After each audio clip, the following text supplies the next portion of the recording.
No te olvides de seguirnos en nuestras redes sociales. Facebook como Genoma Jóvenes de la Ciudad. En Instagram como Genoma OC. En Spotify como Genoma. Y en otras plataformas como YouTube.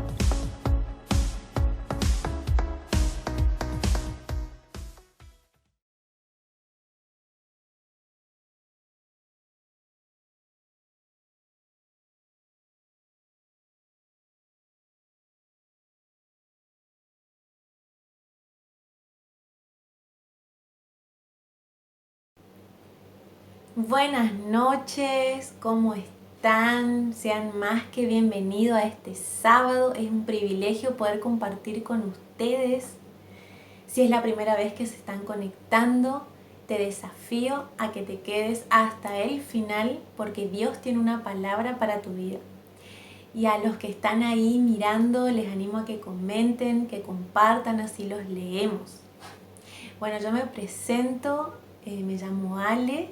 Normalmente yo estoy con los niños, pero hoy tuve el privilegio de poder estar compartiendo con ustedes, los jóvenes.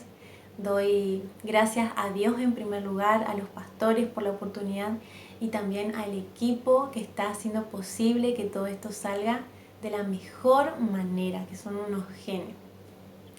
Así que bueno, antes de comenzar, me gustaría darle una intro de lo que vamos a estar compartiendo. Es un tema actual acerca de las convicciones, de los fundamentos que estamos teniendo para tomar decisiones, acerca de cómo hacemos hoy en día en el siglo XXI, en el 2020, para poder distinguir lo que es cierto de lo que no es. Sí, hay muchas voces y fundamentalmente compartir un pedacito de lo que Dios hizo con mi vida, cómo Él transformó mi corazón y cómo me llevó de esclavitud a libertad. Y por eso la palabra, la enseñanza de hoy se llama la verdadera libertad. Convicción. ¿Qué es la convicción? Es la seguridad que tiene una persona de la verdad o certeza de lo que piensa o siente. Todos nosotros tenemos convicciones, todos nosotros tomamos decisiones según lo que creemos, ¿sí? Nada más que no nos damos cuenta por la rutina, por la cotidianidad de la diaria, digamos. Entonces es como que pasa desapercibido. Pero hay determinados momentos en nuestra vida donde nos hacen salir del modo automático, ¿sí? Nos hacen pensar, nos hacen detenernos. Tal vez situaciones difíciles o situaciones que estamos viviendo por primera vez, entonces reaccionamos ante el estímulo y eso pone a prueba nuestra verdadera convicción, lo que hay en lo profundo de nuestro corazón. Y para eso me gustaría compartirle una historia que está en Primera de Crónicas 21. El personaje es el rey David. ¿Sí? Dios dijo acerca de él que era un hombre conforme a su corazón. Pero en un momento de su vida, ¿sí? Él cedió ante la tentación de Satanás y desobedeció a Dios. Y eso puso en evidencia lo que había en su corazón en ese momento, ¿sí? Él censó al pueblo y puso en evidencia que había orgullo en su corazón y también necesidad de poder. Ahora, personalmente hablando, yo era una persona en la que donde era muy evidente que tenía convicciones firmes, ¿sí? Se notaba de lejos. Yo era esas personas que querían algo, iba y lo buscaba, ¿sí? Los logros eran importantísimos para mí. Y estas convicciones que yo tenía estaban influenciadas por la cultura, influenciadas por las vivencias personales, por las experiencias, por lo que me rodeaba en ese momento de mi vida y creía que era verdad. profundamente, yo estaba profundamente convencida de que eso era cierto en ese momento. Por determinadas situaciones me encontré ante la necesidad de tener que trabajar para poder estudiar, y esto fue formando en mí cada vez más autosuficiencia, independencia, individualismo, perfeccionismo y también una actitud cuestionadora. Hasta que el Señor realmente fue trayendo luz a mi vida a través de su palabra, y yo fui entendiendo cómo ve Él cada una de estas cosas. En su palabra nos dice en Juan 15:5: yo soy la vid y ustedes son las ramas. El que permanece en mí como yo en él dará mucho fruto. Separados de mí no pueden ustedes hacer nada. En Mateo 22:37-39 dice: Jesús le dijo: amarás al Señor tu Dios con todo tu corazón y con toda tu alma y con toda tu mente. Este es el primero y grande mandamiento, y el segundo es semejante: amarás a tu prójimo como a ti mismo. Ahí cae la idea de individualismo, ¿sí? Porque Dios nos hizo seres relacionales, no necesitamos los unos a los otros. En Génesis 1:26 dice: al ver Dios tal belleza, dijo: hagamos ahora al ser humano tal y como somos nosotros. Para una persona perfeccionista que basa su valor, su seguridad en logros, en hechos, la verdad que esta palabra trajo mucha libertad, mucha luz, porque entendí que no valemos por lo que hacemos ni por lo que tenemos, sino que valemos por lo que somos y fuimos hechos a imagen y semejanza de Dios y somos sus hijos. Bueno, así me encontraba yo cuando conocí al Señor como mi Salvador, pero me di cuenta que necesitaba hacerlo mi Señor, es decir, que mis decisiones pasen por el filtro de su palabra, por el filtro de su opinión y de su aprobación.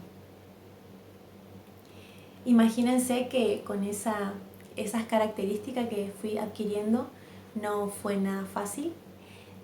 Sin embargo, hubo un punto en mi vida en donde yo dije: Señor, me rindo, te entrego toda independencia, toda autosuficiencia, todo cuestionamiento, y quiero vivir tu palabra, quiero pasar de la teoría a la práctica. Y no se imaginan las cosas que he experimentado, que realmente fueron increíbles, que yo en ese momento me parecía imposible que pudiera estar sucediendo, pero así fue.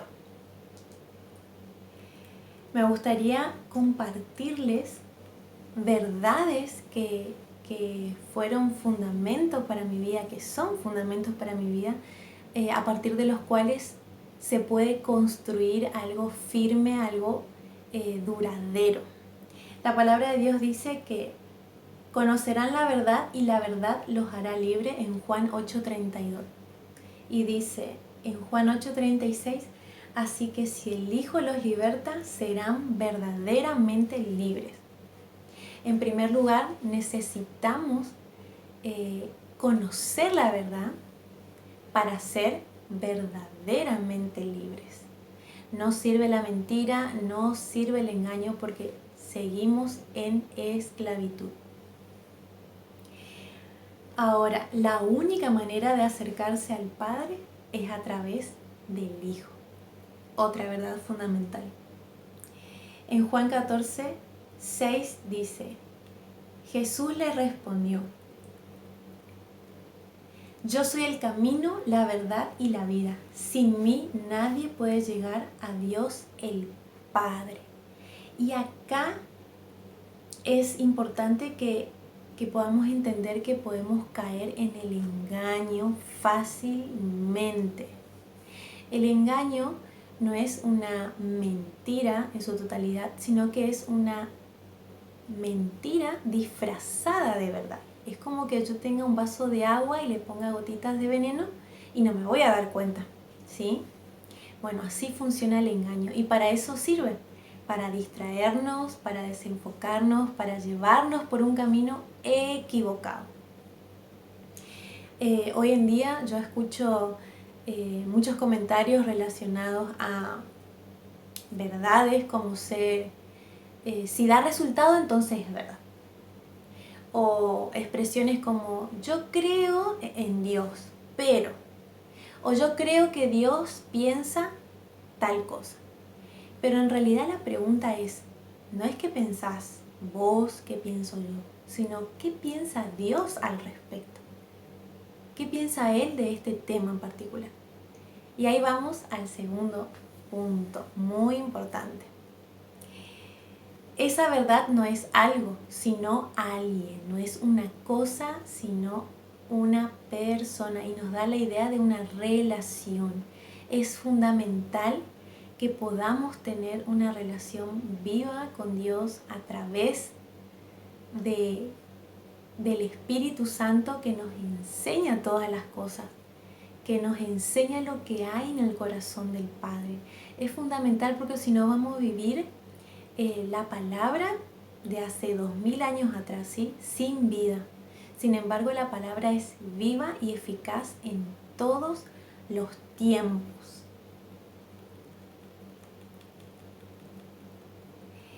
Acá me hace acordar en la palabra en Lucas capítulo 4, versículo del 1 al 13, cuando Jesús fue tentado en el desierto por Satanás mismo.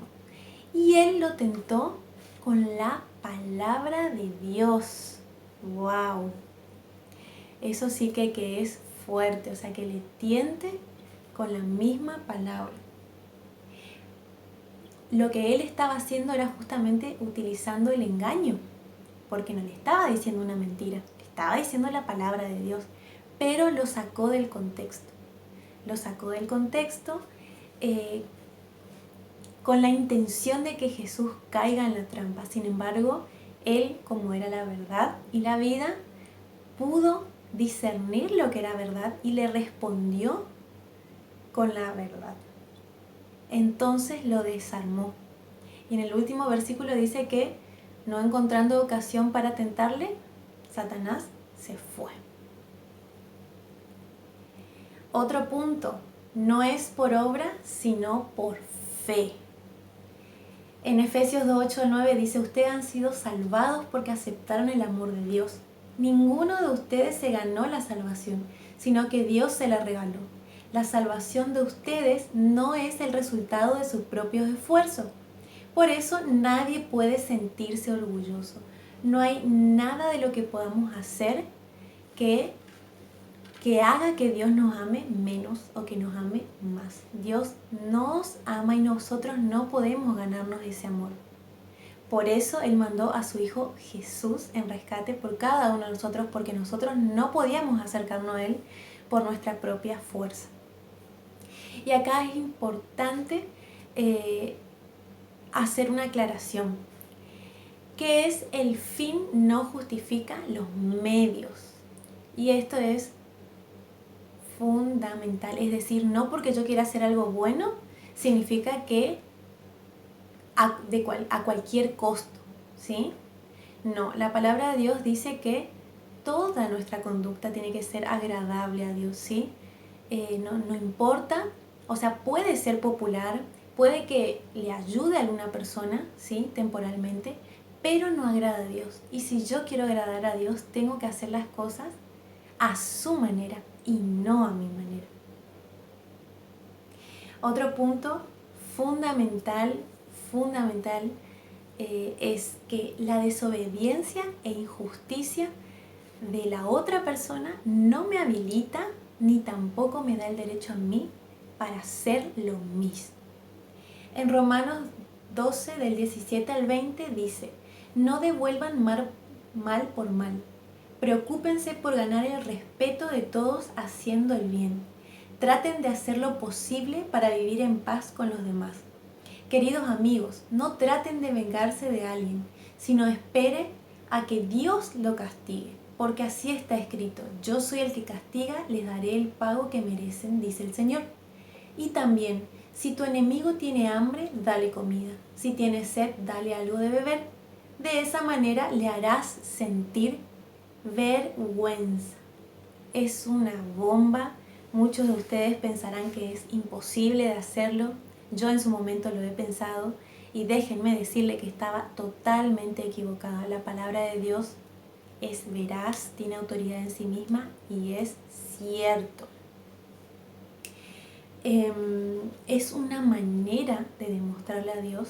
La obediencia es una manera de mostrarle cuánto confiamos en Él, cuánto lo amamos. Porque si yo digo, en esta situación injusta yo voy a actuar como Dios dice. ¿Por qué? Porque yo confío que Dios a su tiempo va a hacer justicia, que Él ve todo el panorama completo y que va a dar a cada uno lo que le corresponde en el momento justo. ¿Sí? Y por último, y no menos importante, es entender que no podemos solos. Entender que no está en nosotros la capacidad de agradar a Dios, sino que es a través del Espíritu Santo que mora en nuestro corazón, el que nos ayuda a que eso torcido no se salga del camino, ¿sí? Que nos ayuda a buscar a Dios, buscar su voluntad, a no solamente leer por leer, sino ponerla en práctica, ¿sí? Y de esa manera permitir que la palabra de Dios penetre en nuestro corazón y nos transforme, nos haga libres. En Filipenses 4:13 dice: todo lo puedo en Cristo que me fortalece. Es verdad, todo lo puedo en Cristo que me fortalece, pero no lo que yo quiero, no para hacer mi voluntad, sino que nos ayuda y nos fortalece para hacer su voluntad, la voluntad de Dios, que es buena, agradable y perfecta. Les comparto esto porque estamos viviendo tiempos muy difíciles, donde hay voces en los medios de comunicación, ¿sí? En las redes sociales, en los grupos que tienen influencia socialmente hablando, en nuestras casas o también nosotros mismos, presiones sociales, ¿sí? En donde constantemente están generando pensamientos en nosotros que nos están haciendo errar, al blanco, nos están desviando, nos están engañando del camino que lleva hacia la verdadera libertad. Por eso la palabra de Dios nos dice en Proverbios 14:12: hay caminos que al hombre le parecen rectos, pero que acaban por ser caminos de muerte. También nos dice en Jeremías 17:9 que el corazón es engañoso y perverso más que todas las cosas. ¿Quién puede decir que lo conoce? Y es tan real. Nosotros no podemos basarnos en nuestras propias emociones, como leímos hoy al principio, en nuestros propios pensamientos, porque están contaminados, porque están torcidos, sino que Dios es quien lo conoce todo. En Colosenses 2:8 dice: esto se escribió hace más de 2000 años, pero es tan actual. Cuídense de que nadie los cautive con la vana y engañosa filosofía que sigue tradiciones humanas, la que está de acuerdo con los principios de este mundo y no conforme a Cristo. O sea, nos advierte, tengan cuidado. Después nos dice en su palabra en Efesios 4:14: entonces ya no seremos inmaduros como los niños. No seremos arrastrados de un lado a otro ni empujados por cualquier corriente de nuevas enseñanzas. No nos dejaremos llevar por personas que intenten engañarnos con mentiras tan hábiles que parezcan verdad. ¡Wow! ¡Qué tremendo! Cuando decidimos obedecer la palabra, deja de ser un mito, deja de ser un ideal, deja de ser un libro allá de hace más de 2000 años, ¿sí? Sino que es un libro actual, un libro que traspasa las culturas, ¿sí? Que nos hace cambiar nuestra perspectiva de la vida, ¿sí? Que hermoso es cuando no tomamos decisiones en función de lo que el otro diga, de lo que el otro haga, de mis emociones, cuando no tomamos decisiones según las circunstancias que nos rodean, ¿sí? Sino que realmente vamos caminando en una dirección firme, con pasos certeros, ¿sí? No como niños, decía la palabra, arrastrados de un lado para otro y cambiando de opinión según la moda, ¿sí? Según lo que hoy está de moda. Hoy siglo XXI, esto está de moda, entonces vamos hacia eso. No. Por eso hablamos de la verdadera libertad, de esa en la que podamos tomar decisiones sin influencia de este mundo, incluso de nuestras propias emociones. ¿Y quién puede ser el ejemplo mayor de libertad? Jesús mismo. Él dijo en Juan 10:18, nadie puede quitarme la vida, sino que yo la entrego voluntariamente en sacrificio, pues tengo la autoridad para entregarla cuando quiera y también para volver a tomarla. Esto es lo que ordenó mi Padre. O sea, Jesús realmente estaba no influenciado por la sociedad, por lo que decían sus discípulos, por lo que decían los fariseos, ¿sí? La gente, su propia familia. No, él la tenía clara. Él dice, nadie me puede quitar la vida. Yo la entrego porque este es mi propósito en este mundo. Dar mi vida en rescate por muchos, en rescate por tu vida, en rescate por la mía. Y yo la entrego y yo mismo me la vuelvo a dar, dice. Güey, qué tremendo. No fue influenciado incluso por todo lo que tuvo que sufrir, sino que él permaneció firme en su convicción y nos trajo libertad a toda la humanidad. Qué importante es esto. Y ahora yo les quiero decir que en la palabra de Dios encontramos todas las maneras correctas de actuar, ¿sí? Si hay personas que no conocían esta alternativa, donde realmente se sienten desanimados porque la injusticia de este mundo va creciendo cada vez más, les presento a Jesús, les presento a aquel que dejó su trono para morir por tu vida, para rescatarte, para traerte una vida abundante. Te invito a que abras tu corazón y lo hagas morar en vos y te acerques a Él, lo escuches y pongas por obra lo que Él te dice. Y para esas personas que tal vez se sienten que la presión social es cada vez más fuerte, que están confundidos, incluso alejados de Dios, quiero recordarte que no sos huérfano, que sos hijo, que Dios te está esperando en el mismo lugar y te dice, volvé a casa. No dejemos el lugar secreto porque Dios quiere revelar lo que hay en su corazón para cada uno, quiere revelar su amor por tu vida, que vale muchísimo, vale la sangre de Cristo. Y le quiero compartir estos dos últimos versículos para su corazón, que dice, porque yo sé los pensamientos que tengo acerca de ustedes, pensamiento de paz y no de mal, para darles el fin que esperan. En Hebreos 12:13 dice, considerad aquel que sufrió tal contradicción de pecadores contra sí mismo, para que vuestro ánimo no se canse hasta desmayar. Jesús sufrió muchísimo, Él fue ejemplo para que nuestro ánimo, cuando creemos que no podemos, no nos cansemos hasta desmayar. Él nos alienta, nos impulsa, ¿sí? Nos da fortaleza para hacer su voluntad. Y obviamente para ser verdaderamente libre de lo que este mundo quiere decirnos, ¿sí? Así que bueno, chicos, yo les agradezco por este tiempo y los invito a que se queden al after de Genoma. Chau, chau.